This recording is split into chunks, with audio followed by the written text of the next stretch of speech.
The German officer's hand trembles as he lowers his pistol.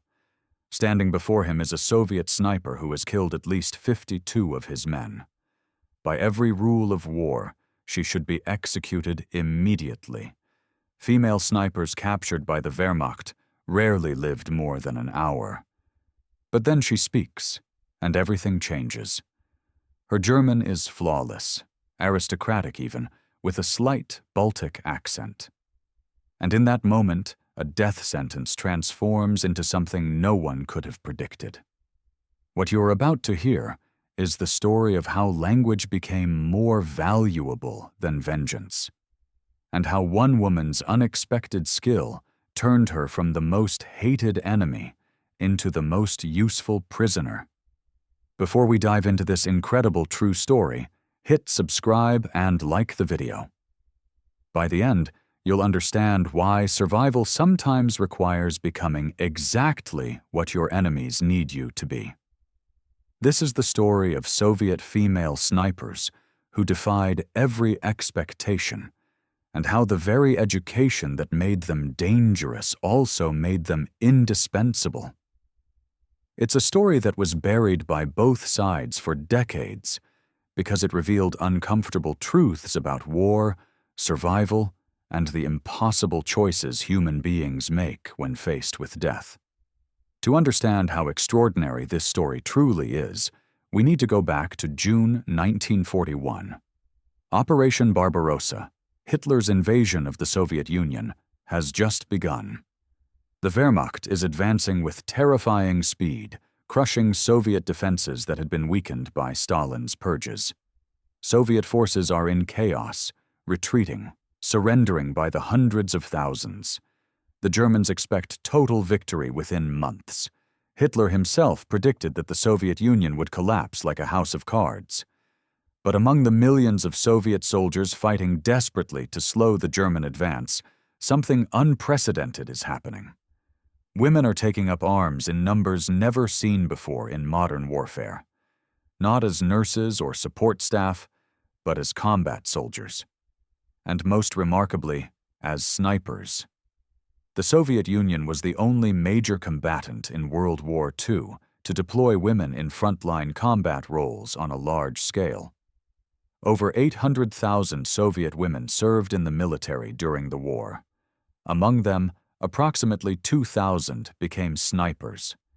These weren't propaganda figures created for newsreels and posters. They were trained killers who accounted for over 12,000 confirmed German casualties. The Germans called them Flintenweiber, rifle women, and they feared them with an intensity that bordered on obsession. There was something particularly unnerving about being killed by a woman, something that violated the German soldiers' understanding of how war was supposed to work. Captured female snipers were almost never taken prisoner in the conventional sense. Wehrmacht standing orders were clear.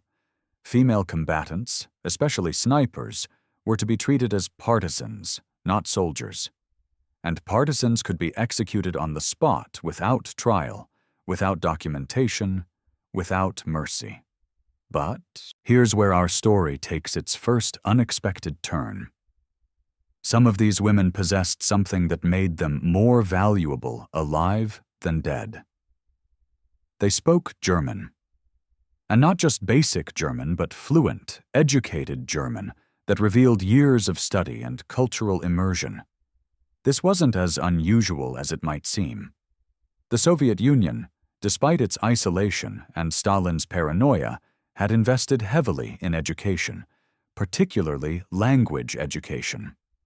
The Bolshevik Revolution had initially embraced internationalism, and many educated Soviet citizens, especially in major cities like Leningrad, Moscow, and Kiev, were multilingual. German was particularly common because of the close economic and military ties between Germany and the Soviet Union during the 1920s and early 1930s, before Hitler came to power. Let me introduce you to the women at the heart of this story. Their names have been partially obscured by Soviet secrecy and German records that were destroyed or lost, but we can piece together their experiences from multiple sources: declassified NKVD files, German military records, post-war testimonies, and the few memoirs that survived Soviet censorship. The most documented case involves a young woman we'll call Katya, though that wasn't her real name. Soviet records from this period often used pseudonyms to protect families from association with accused collaborators. Born in 1923 in Leningrad to an academic family, Katya grew up in an environment of privilege by Soviet standards. Her father was a professor of linguistics at Leningrad University, specializing in Germanic languages.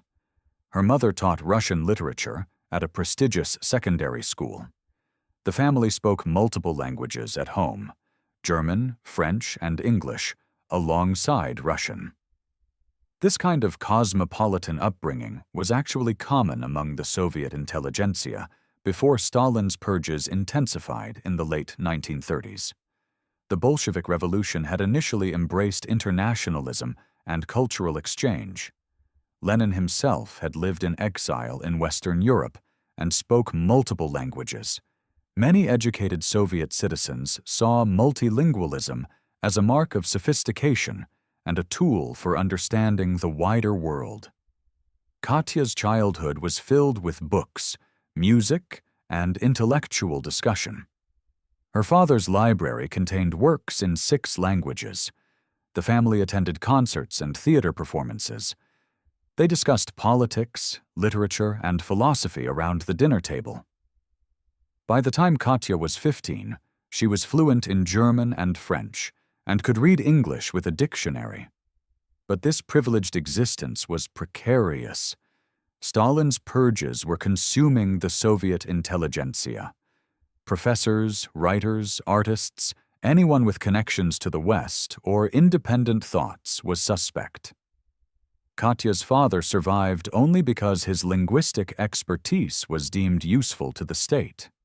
He translated technical documents and trained military intelligence officers in German language and culture.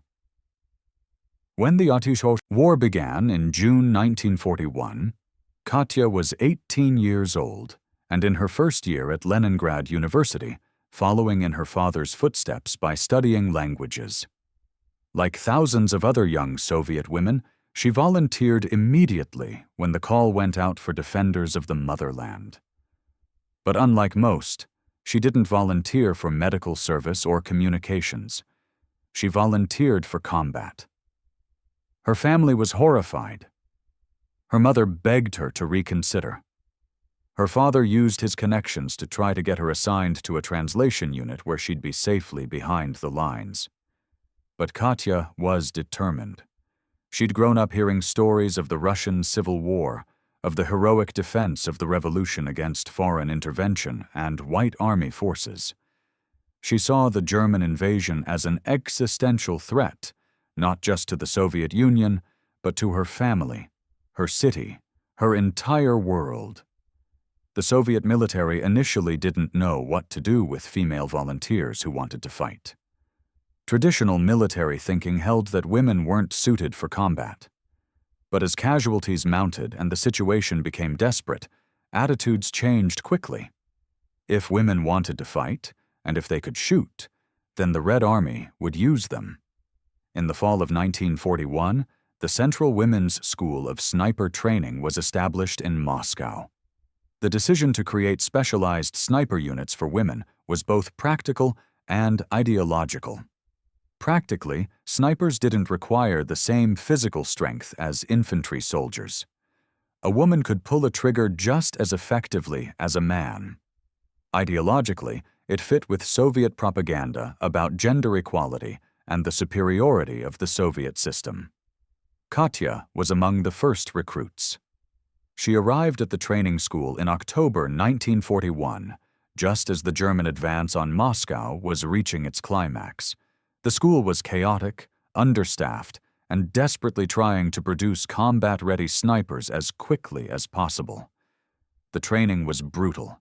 6 months of intensive instruction in marksmanship, camouflage, fieldcraft, and survival. The women learned to shoot from distances up to 800 meters. They learned to remain motionless for hours in freezing conditions, controlling their breathing, ignoring hunger and thirst and the desperate need to move. They learned to calculate wind speed, temperature effects, and target movement. They learned to read terrain, to find the perfect hide, to become invisible. Most importantly, they learned to kill without hesitation. This was perhaps the hardest lesson. Many of the women came from educated, cultured backgrounds. They'd been raised to value human life, to see killing as a moral wrong. Now they were being trained to kill efficiently and without remorse. The instructors were veterans of the Winter War against Finland, men who'd learned sniper tactics in the frozen forests of Karelia. They were hard, brutal, and utterly focused on producing killers. They had no patience for weakness or sentimentality. Women who couldn't handle the training were washed out immediately. Katya excelled. She had good eyesight, steady hands, and the patience required for sniper work. More than that, she had motivation.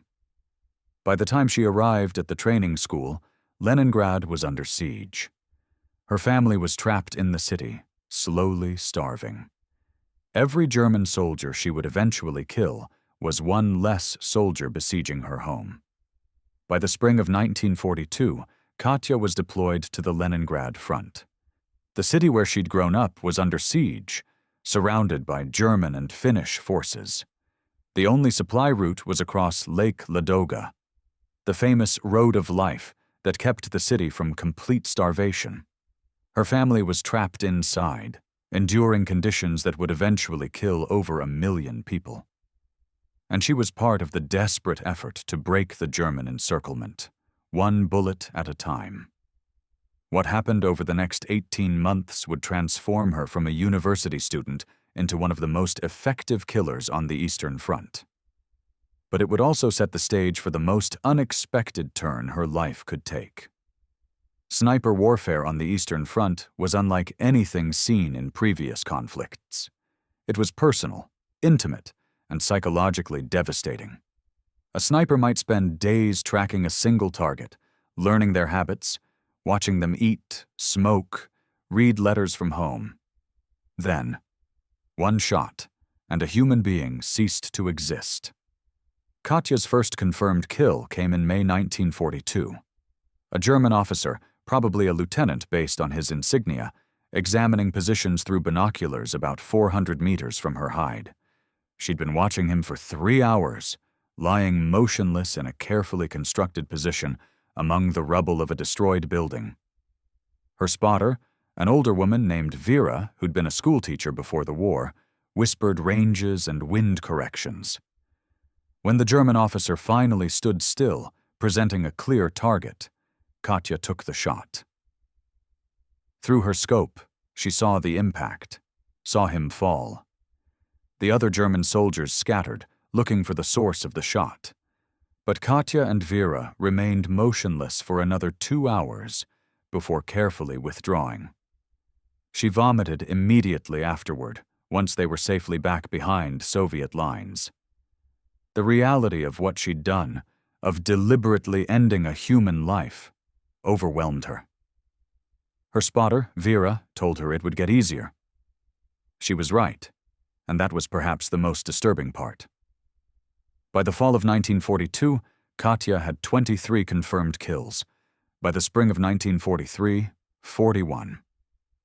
She'd become what the Germans feared most, a patient, skilled, utterly ruthless hunter who could kill from distances that made retaliation nearly impossible. Each kill was recorded in her military record, verified by her spotter and confirmed by officers. The Soviet military kept meticulous records of sniper kills, using them for propaganda purposes and to award decorations. Katya received the Order of the Red Star for her first 20 kills. She was featured in a Red Army newspaper article about heroic female snipers defending Leningrad. Her photograph appeared on a propaganda poster. She became, in a small way, famous. But here's what the Soviet propaganda never mentioned. The psychological cost was enormous. Katya later described the experience as living in two worlds simultaneously. In one world, she was a cultured young woman who loved poetry and music, who remembered attending concerts with her parents, who dreamed of returning to university after the war. In the other, she was a killer who could watch a man die through a telescopic sight and feel nothing but professional satisfaction at a difficult shot well executed. The contradiction was unbearable, but there was no escape. The only way out was death, severe injury, or capture. And capture, for a female sniper, meant something worse than death. German soldiers had been told that Soviet female snipers were unnatural, perverted, barely human. Nazi propaganda portrayed them as Bolshevik Amazons who had rejected femininity for communist fanaticism. They were described as masculinized creatures who'd abandoned their natural role as mothers and homemakers to become killers. This propaganda served a dual purpose. It dehumanized the enemy, making it easier to kill them, and it reinforced Nazi ideology about proper gender roles. When German troops captured a female sniper, the rage was visceral and personal. These women had violated every Nazi principle about femininity and proper behavior. They'd killed German soldiers, the supposed master race, from hiding like cowards. They deserved no mercy, no consideration as prisoners of war.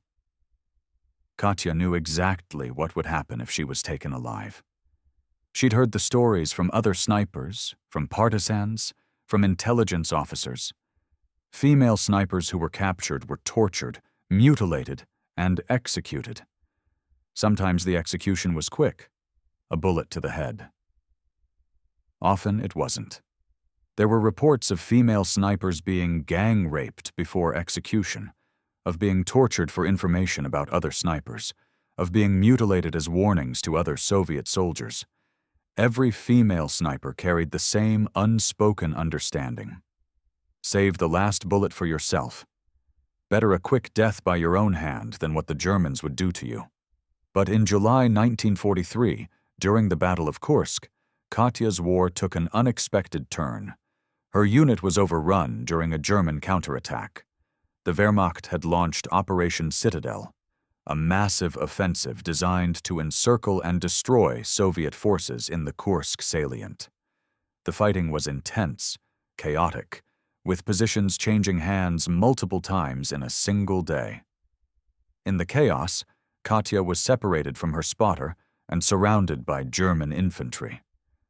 She fired her last rounds, killing 2 more German soldiers, then reached for the pistol she kept for exactly this situation. The pistol that was supposed to ensure she never fell into German hands alive. Before she could use it, a German soldier knocked it from her hand with the butt of his rifle. She was captured alive, disarmed, and utterly certain she was about to die. What happened next should have been her execution. Instead, it became the beginning of the strangest chapter of her war. The German soldiers who captured Katya were from the 6th Panzer Division, veterans of the Eastern Front who'd been fighting since the invasion began in 1941. They'd fought at Moscow, at Stalingrad, through countless smaller battles. They'd lost friends, brothers, comrades to Soviet snipers. The hatred was personal and deep. When they realized what they'd captured, when they saw the sniper rifle and the notches carved into the stock indicating kills, the mood turned ugly fast. One soldier started shouting that they should kill her immediately. Another suggested something worse. The youngest soldier, barely 18 years old, was screaming that his brother had been killed by a Soviet sniper just weeks earlier. Katya was dragged to a field headquarters, hands bound behind her back with wire that cut into her wrists, expecting to be shot at any moment. The soldiers around her were shouting in German, and she understood every word. They were debating how to kill her. Some wanted it quick, others wanted her to suffer. Then an officer arrived. Hauptmann, a captain, named Friedrich Weber. He was older than most of the soldiers, probably in his late 30s, with the bearing of someone who'd been an officer long before the war. His uniform was worn, but clean, his decorations indicating service since the invasion of Poland in 1939. He looked at Katya with an expression she couldn't read. Contempt? Curiosity? Something else? He asked her a question in Russian, speaking slowly and carefully with a heavy German accent. A simple question. How many? Katya understood immediately what he was asking. How many German soldiers had she killed? She could have lied. She could have refused to answer. Instead, exhausted and certain she was about to die anyway, she told the truth. 52 confirmed. The soldiers around her erupted. Several moved toward her with clear intent to kill her on the spot. Weber raised his hand, and remarkably, they stopped. The authority in that gesture was absolute. These were men who'd been trained to follow orders, and Weber's command presence was undeniable. Then Weber did something that changed everything. He switched from Russian to German and asked her another question. Where did you learn to shoot? And Katya, without thinking, responded in German. Perfect, fluent, educated German with a slight Baltic accent that marked her as someone from Leningrad or the surrounding region. At the Central Women's School of Sniper Training in Moscow, Herr Hauptmann. The silence that followed was absolute. Every German soldier within earshot stared at her. A Soviet sniper who spoke German like a native? It was unthinkable. Soviet soldiers rarely spoke German, and when they did, it was usually broken, heavily accented, barely comprehensible. Weber's expression changed. The contempt was still there, but now it was mixed with something else. Calculation. Professional interest. The look of someone who'd just realized that what appeared to be a problem might actually be an opportunity. He asked her another question, still in German. Where did you learn to speak German? From my father. He was a professor of linguistics at Leningrad University. What else do you speak? French, English, some Polish. Weber was quiet for a long moment, studying her. Then he asked a question that revealed he was thinking several steps ahead. Can you read German? Technical documents, military orders? Yes, Herr Hauptmann. Weber turned to his men and gave an order that shocked everyone present, including Katya herself. Take her to division headquarters. She's not to be harmed. That's a direct order. One of the soldiers protested immediately. Sir, she's a sniper. She's killed dozens of our men. We should execute her here and now. That's what the standing orders say. Weber cut him off with a look. I'm aware of what she is. I'm also aware that we have hundreds of Soviet prisoners who don't speak German, and interrogating them through our translators is taking too long. We need tactical intelligence immediately if we're going to hold this position. This woman is more valuable to us alive than dead. Now follow my orders. The soldiers obeyed, but their resentment was palpable. Katya was thrown into the back of a truck and driven to the division headquarters, several kilometers behind the front lines. She still expected to be executed, just by someone with higher rank and more authority. But as the truck bounced along the rutted roads, passing columns of German tanks and artillery, she began to understand that something unprecedented was happening. Her language skills, the very education that had marked her family as part of the Soviet intelligentsia, the same education that had nearly gotten her father purged in the 1930s, might actually save her life. But at what cost? What would she have to do to survive? And if she did survive, what would happen when the war ended and she had to face Soviet authorities?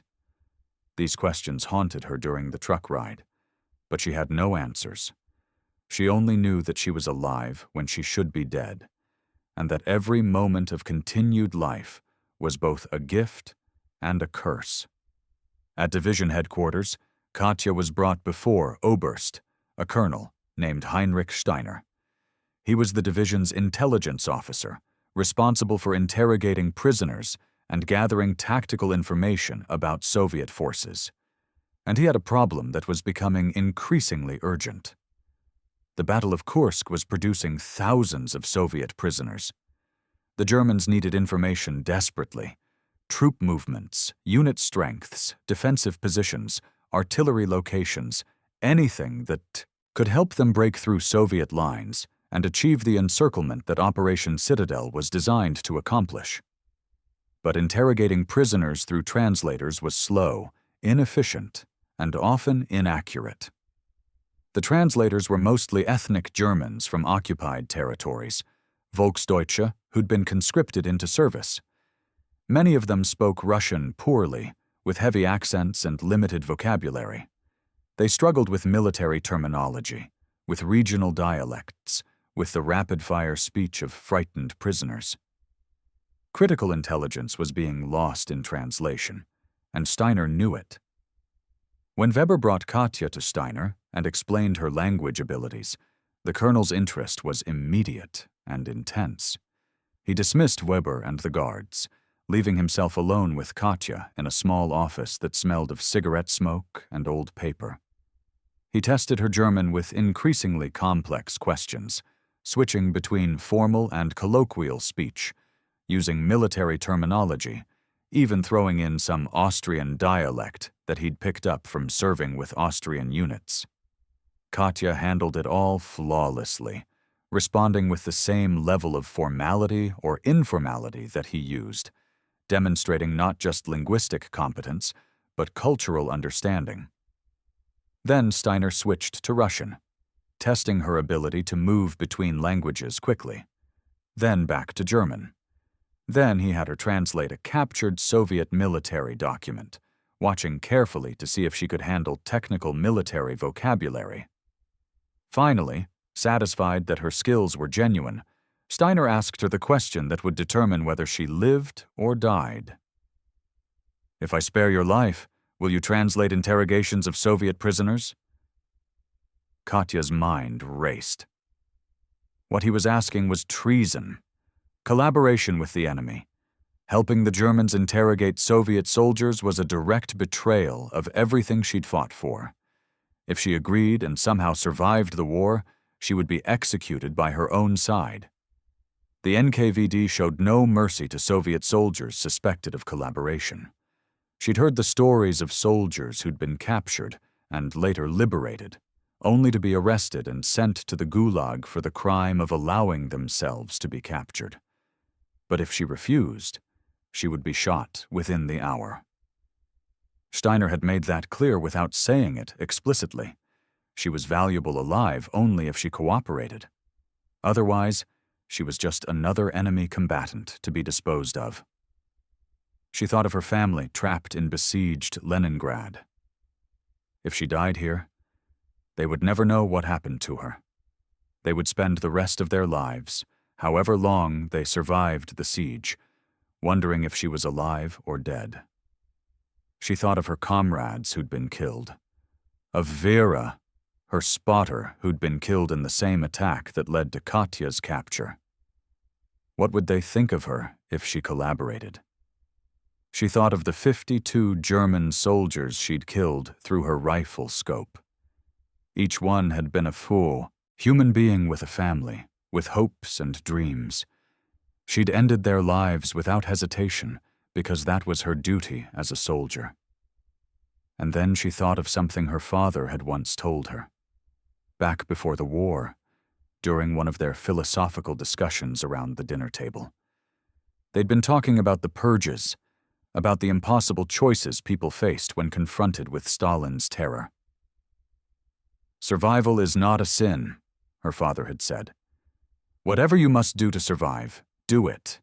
The dead have no honor because they have no future. Only the living can make amends, can do good, can change the world. Stay alive, whatever it takes." She looked Steiner in the eye and said, "Yes." What happened next would haunt her for the rest of her life.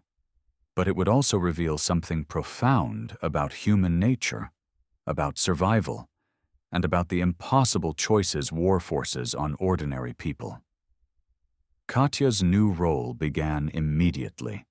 She was given a Wehrmacht uniform without insignia, a clear violation of the Geneva Convention, but the Germans didn't care. She wasn't officially a prisoner of war anymore. She wasn't officially anything. She existed in a legal gray zone, neither prisoner nor collaborator, neither Soviet nor German. She was a tool, a resource to be used. Her first interrogation was of a young Soviet private, barely 19 years old, who'd been captured during the same attack that had taken Katya. His name was Dmitri, and he was terrified, convinced he was about to be executed. He'd been beaten during his capture, and his face was bruised and swollen. When Katya entered the interrogation room, and he saw her in a German uniform, his expression changed from fear to hatred. He knew immediately what she was: a collaborator, a traitor, someone who'd chosen to help the enemy rather than die with honor. The German interrogator, a lieutenant named Hoffman, asked standard questions through Katya. Unit designation, commanding officer, troop strength, defensive positions, artillery locations. The young private refused to answer, staring at Katya with undisguised contempt. He spat at her feet. Hoffman grew impatient. He threatened the prisoner with execution if he didn't cooperate. He described in graphic detail what would happen to him. Still nothing. The young private just stared at Katya with hatred in his eyes.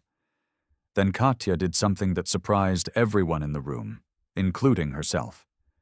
She spoke to the prisoner in Russian, but not translating Hoffman's threats. Instead, she said something else entirely. "Listen to me carefully.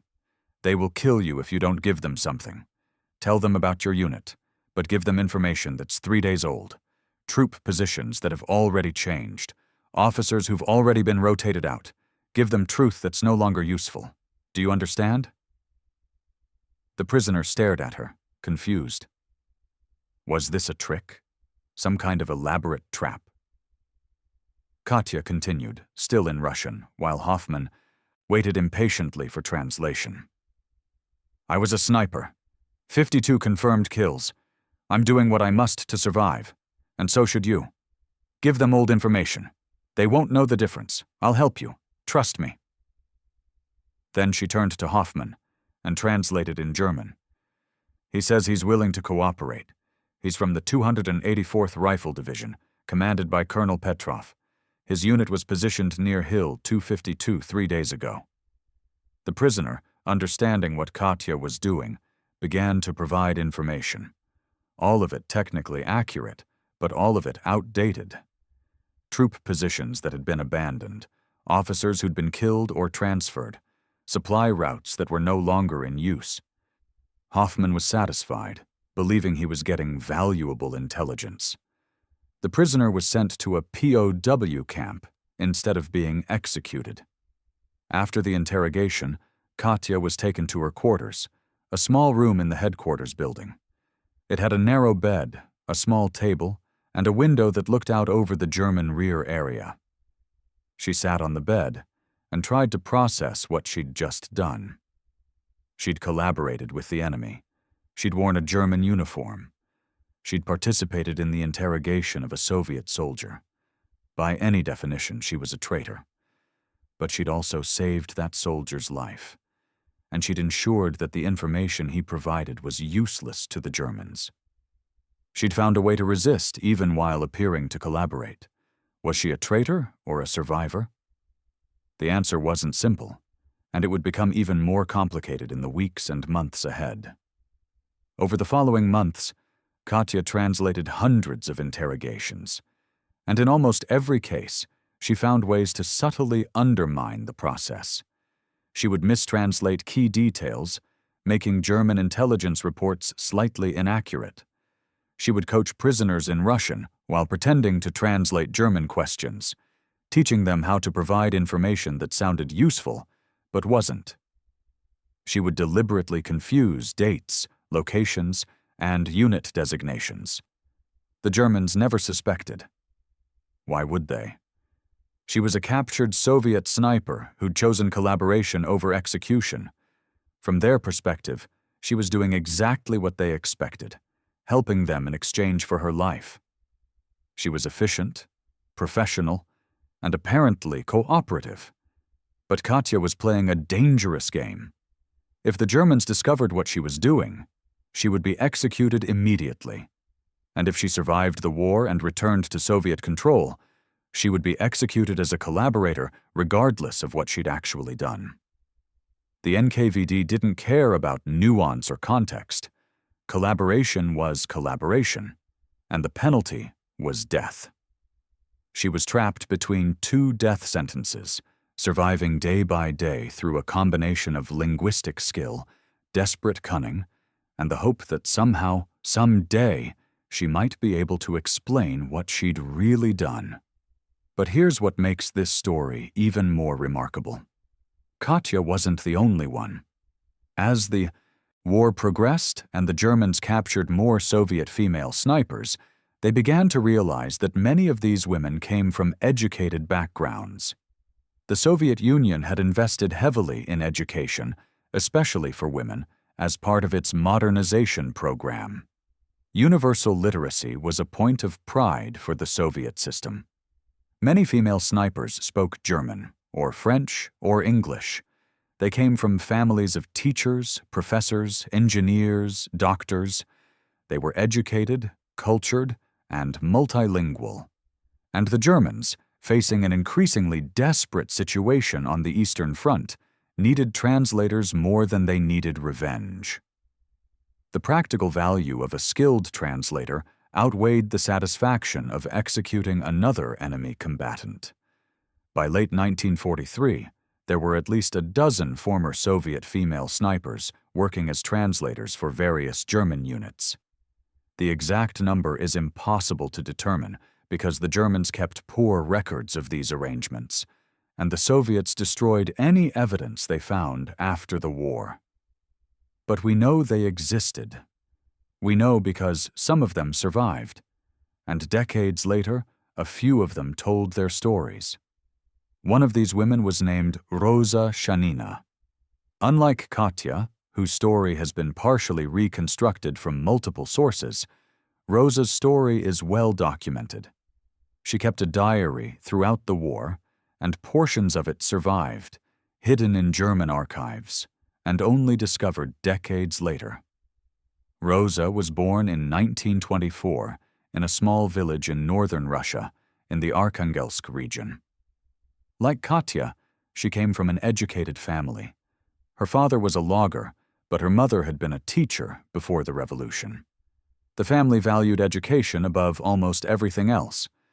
Roza learned German in school and became fluent through correspondence with a German pen pal before the war, part of an international exchange program that existed in the 1930s. When the war began, Roza was 17 years old. She volunteered immediately, driven by the same patriotic fervor that motivated thousands of other young Soviet women. She was accepted into sniper training in 1943, after the tide of the war had begun to turn in the Soviet favor following the victory at Stalingrad. By early 1944, Roza had become one of the most effective snipers in the Red Army, with 59 confirmed kills. She was featured in Soviet propaganda, photographed for newspapers, held up as an example of Soviet womanhood defending the motherland. She was awarded the Order of Glory, one of the Soviet Union's highest military decorations. But in January 1944, during fighting in Belarus as the Red Army pushed westward, Roza's unit was surrounded during a German counterattack. She was wounded in the shoulder by shrapnel and captured by soldiers from the Fourth Army. Like Katya, Roza expected immediate execution. The German soldiers who captured her were enraged when they realized she was a sniper. But when they discovered she spoke fluent German, when an officer realized her potential value, she was taken to Army headquarters and offered the same devil's bargain. Translate for us, or die. Roza's diary from this period, which was discovered decades later in German archives and eventually published in Russia in the 1990s, reveals the psychological torment of her situation. She wrote, "I have become what I most despised. I wear their uniform, I speak their language, I help them interrogate my comrades, but I am alive. Is survival worth this price? I don't know. I only know that I am not ready to die. I am 20 years old. I want to see my family again. I want to see the end of this war. I want to live. Does that make me a traitor? Perhaps. But I am alive." But Roza, like Katya, found ways to resist even while collaborating. Her diary describes in detail how she would deliberately mistranslate, how she would warn prisoners in Russian about what the Germans wanted to know, how she would provide information that was technically accurate but strategically useless. She wrote, "I am a traitor who is not a traitor. I am a collaborator who sabotages. I am alive when I should be dead. I don't know what I am anymore. I only know that I must survive, and that I must find ways to help my comrades even while appearing to betray them. It is the only way I can live with myself." The psychological cost of this existence was enormous. Both Katya and Roza described in their later accounts feeling disconnected from reality, as if they were watching themselves from outside their own bodies. They were neither Soviet nor German, neither prisoner nor free, neither traitor nor patriot. They existed in a liminal space that war had created, surviving through skills that made them valuable to their enemies, resisting in ways that were invisible to their captors, and knowing that regardless of how the war ended, they would likely be judged as traitors by their own people. But the war was moving toward its conclusion, and both women knew that their impossible situation couldn't last forever.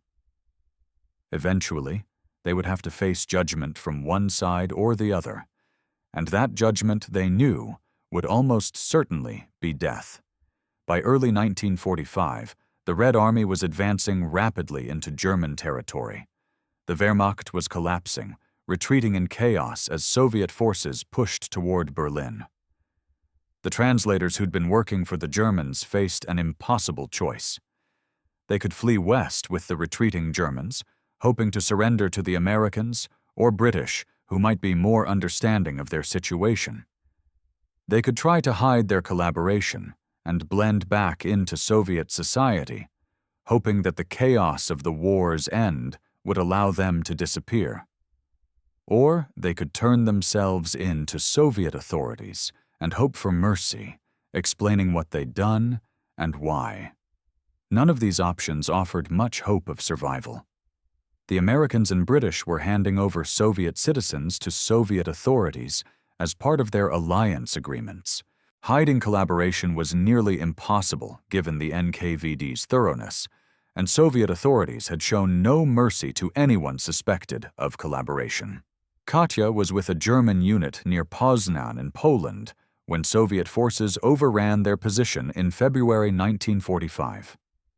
The battle was chaotic, with German units disintegrating under the Soviet assault. In the confusion, Katya stripped off her German uniform and tried to blend in with liberated Soviet prisoners. It almost worked. For several hours, she moved among the other prisoners, saying nothing, trying to be invisible. But one of the Soviet prisoners recognized her. He'd been interrogated by her months earlier. He remembered her face, remembered the German uniform, remembered the shame of being questioned by a Soviet woman who'd become a collaborator. He pointed her out to NKVD officers who were screening liberated prisoners for collaborators, deserters, and anyone else who might have been compromised by contact with the enemy. Katya was arrested immediately. She tried to explain what she'd done, how she'd sabotaged interrogations, how she'd saved Soviet lives by providing false information to the Germans. The NKVD officers didn't care. They'd heard similar stories from dozens of other accused collaborators. Everyone had an excuse. Everyone claimed they'd been resisting from within. She'd worn a German uniform. She'd worked for German intelligence. She'd participated in the interrogation of Soviet soldiers. That was all they needed to know. The details didn't matter. The context didn't matter. The fact that she'd been trying to undermine the Germans from within didn't matter. She was sentenced to 10 years in the Gulag for treason. She was 22 years old. The war she'd fought in, the 52 German soldiers she'd killed, the months she'd spent resisting while appearing to collaborate, none of it mattered. She was a traitor, and she would be punished accordingly. Roza's fate was different, but no less tragic. She managed to escape from the German unit she'd been with in March 1945, during the chaos of the German retreat. She made her way east, trying to reach Soviet lines, hoping that if she turned herself in voluntarily and explained everything, she might be shown mercy. But she was captured by Soviet forces who assumed she was a German collaborator because of her uniform. She tried to explain. She showed them her diary, thinking it would prove she'd been resisting even while collaborating, that she'd been trying to help Soviet prisoners even while appearing to betray them. Instead, the diary became evidence of her treason. The detailed descriptions of interrogations, the admissions of wearing a German uniform, the psychological anguish that revealed her awareness of what she was doing, all of it was used against her. She was tried by a military tribunal and sentenced to death. The sentence was carried out by firing squad in April 1945, just weeks before the war ended. She was 20 years old. These women had survived the most brutal conflict in human history through intelligence, courage, and desperate improvisation. They'd killed for their country. They'd suffered for their country. They'd found ways to resist even when resistance seemed impossible. And in the end, their country killed them for the crime of surviving. But here's what the Soviet Union tried to erase from history, and what we're only now beginning to understand through declassified archives and the testimonies of the few survivors. These women weren't traitors. They were survivors who found themselves in impossible situations and did what they had to do to stay alive. And in many cases, they continued to resist even while appearing to collaborate. The full story of Soviet female snipers who became translators for the Germans remained buried in classified archives for decades. The Soviet Union had no interest in acknowledging that such women existed. They complicated the narrative of heroic resistance and ultimate victory. They showed that war wasn't a simple story of good versus evil, but a complex human tragedy where ordinary people made extraordinary choices just to see another day. But in the 1990s, after the collapse of the Soviet Union, researchers began to uncover the truth. German military archives revealed the existence of Soviet female translators, including details about their backgrounds as snipers. NKVD files documented their arrests, trials, and executions. And a few survivors, now elderly women who'd spent decades hiding their pasts, began to tell their stories. One of these survivors was a woman named Lyudmila. She'd been a sniper who became a translator, like Katya and Roza. But unlike them, she'd managed to survive both the Germans and the Soviets through a combination of luck, cunning, and the chaos of the war's end. In 1998, at the age of 76, Lyudmila gave an interview to a Russian journalist who was researching the experiences of female veterans. She described her experience with remarkable clarity and honesty. "People ask me if I feel guilty for what I did," she said. "They ask if I was a traitor. I tell them this. I was 18 years old. I'd killed 43 German soldiers as a sniper. I'd watched my friends die. I'd lived through things no human being should experience. And when I was captured, I was given a choice: die immediately or live by helping my enemies. I chose to live, and while I lived, I did everything I could to undermine them. I mistranslated, I warned prisoners, I provided useless information. I sabotaged every interrogation I could without being caught. Was I a traitor? I don't think so. I think I was a soldier who continued to fight with the only weapon I had left, my language. But I also understand why the Soviet Union couldn't acknowledge what we did. We complicated the story. We showed that war isn't simple, that loyalty isn't absolute, that survival sometimes requires compromise, and the Soviet Union needed simple stories. Heroes and villains, victory and defeat. There was no room for women like us. Lyudmila died in 2003. Her story, like those of Katya and Roza and dozens of others, remains largely unknown outside academic circles. But these stories matter. They matter because they reveal truths about war that we often prefer to ignore.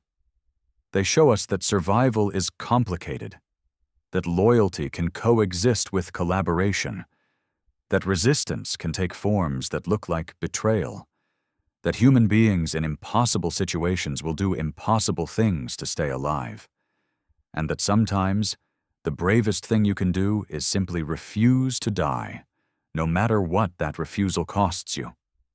Let me tell you about one more woman whose story encapsulates everything we've discussed. Her name was Nina Lobkovskaya, and her experience reveals perhaps the most remarkable aspect of this entire phenomenon. Nina was captured in the summer of 1944 near Minsk during the Soviet offensive that liberated Belarus. She was a sniper with 61 confirmed kills, one of the most effective in her regiment. She'd been fighting since 1942 and had survived countless close calls. When German soldiers realized what they'd captured, the usual rage followed. But Nina spoke not just German, but also Polish and Yiddish. She'd grown up in a multilingual household in western Ukraine, in a region that had been part of Poland before the war. Her family had been merchants who dealt with customers in multiple languages. The German unit that captured her was involved in anti-partisan operations in Belarus, an area with complex ethnic and linguistic dynamics. The population included Belarusians, Russians, Poles, Jews who'd survived the Holocaust by hiding or joining partisan groups, and various other ethnic groups. The Germans desperately needed someone who could communicate with the local population, who could interrogate captured partisans, who could navigate the linguistic landscape of occupied Eastern Europe. Nina became that person. But she did something extraordinary. She used her position to pass information to Soviet partisans. She would deliberately mistranslate German orders to local populations, warning them of upcoming anti-partisan sweeps. She would provide false information about partisan locations. She would even help prisoners escape by claiming they'd been cleared by interrogation when they hadn't been. She did this for 8 months, from August 1944 until April 1945. During that time, according to testimony from partisans who survived the war, she's estimated to have saved over 200 lives, both Soviet prisoners and local civilians. When Soviet forces liberated the area in April 1945, Nina immediately turned herself in and explained everything she'd done. She had witnesses, local partisans who could verify her story. She had documentation of the information she'd passed along, messages she'd managed to smuggle to partisan groups. It didn't matter. She was arrested, tried for treason, and sentenced to 15 years in the Gulag. The fact that she'd saved hundreds of Soviet lives was irrelevant. She'd worn a German uniform. She'd worked for German intelligence. That was all that mattered to the Soviet authorities. Nina served 11 years before being released in 1956 during Khrushchev's de-Stalinization campaign, when thousands of political prisoners were freed from the Gulag system. She lived until 1989, working as a translator and language teacher, never speaking publicly about her wartime experiences until the final years of her life. In one of her last interviews, given in 1988, just months before her death, she said something that perfectly captures the impossible position these women found themselves in. "I killed 61 Germans as a sniper. Then I saved over 200 Soviet lives as a translator. But my country only remembered the months I wore a German uniform, not the years I fought for the motherland. That's the nature of war. Nuance dies first. Complexity is the first casualty. We want our heroes pure and our villains absolute. But real human beings are neither. We're complicated, contradictory, doing our best to survive in situations that have no good choices. The story of Soviet female snipers who became German translators challenges everything we think we know about collaboration, resistance, and survival in wartime. These women existed in a moral gray zone that most of us will never have to navigate. They made impossible choices in impossible circumstances. They survived when survival seemed impossible. And they paid terrible prices for the crime of staying alive. But here's what we should remember about them. They were soldiers first. They fought for their country with extraordinary courage and skill. When they were captured, many of them continued to fight with the only weapons they had left, their intelligence and their language skills. Some of them, like Nina, actively resisted even while appearing to collaborate. Others, like Katya, found small ways to undermine their captors, and some, exhausted and traumatized, simply tried to survive day by day, hoping that somehow they could make it through the war and explain what they'd done. None of them deserved the judgment they received from their own country. None of them deserved to be erased from history. Their stories remind us that war creates moral complexities that peacetime ethics can't adequately address. That survival sometimes requires compromise. That resistance can take forms that look like betrayal. That human beings are capable of extraordinary courage in the most desperate circumstances. The Soviet Union wanted to remember its female snipers as heroes, and many of them were.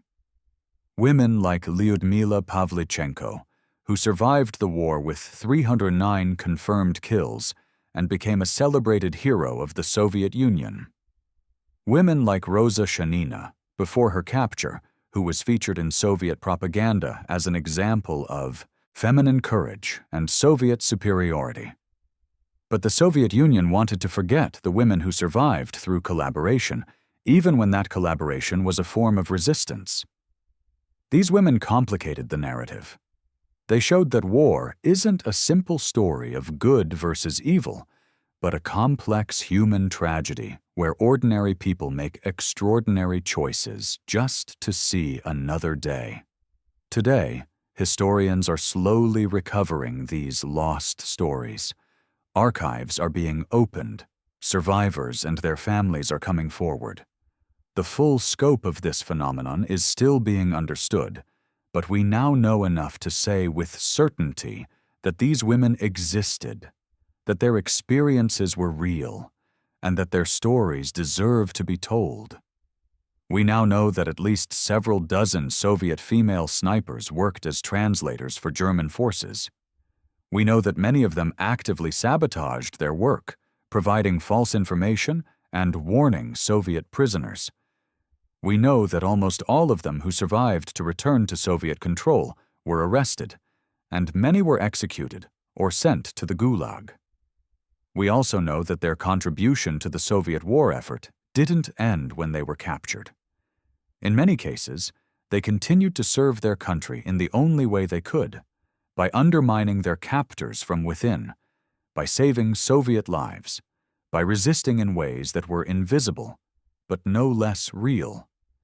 These women deserve to be remembered not as traitors, but as soldiers who never stopped fighting, even when the nature of their fight changed beyond recognition.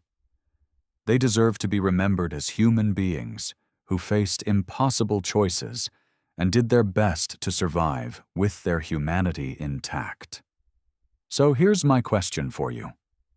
If you were in their position, captured by an enemy that wanted to execute you, offered survival in exchange for collaboration, what would you do? Would you choose death over compromise? Would you collaborate while looking for ways to resist? Would you simply try to survive day by day and deal with the consequences later? There's no right answer to this question. That's the point. War creates situations where there are no right answers, only impossible choices. And judging people who faced those choices from the comfort of peacetime is both easy and unfair. And for the history buffs watching, I want to hear your thoughts. How should we remember these women? As heroes? As traitors? As something more complicated than either label allows? How do we honor their courage while acknowledging the complexity of their choices? Drop your thoughts in the comments below. I read every single one, and the best discussions often become future video topics. If this story fascinated you, you need to hear about the Soviet pilot who defected to the Germans with a brand new fighter plane, and what happened when Stalin's daughter tried to use him as a propaganda tool. That story is even more classified than this one, and it reveals even more about the impossible choices people made during the war. Hit subscribe because next week's episode will take you deep into another buried chapter of World War II history that challenges everything you thought you knew about loyalty, betrayal, and survival. Until then, remember that history is never as simple as we'd like it to be, and the most important stories are often the ones that make us uncomfortable. The women who survived by becoming translators for their enemies weren't heroes in the conventional sense, but they were survivors, resistors, and human beings trying to navigate impossible circumstances with courage and intelligence.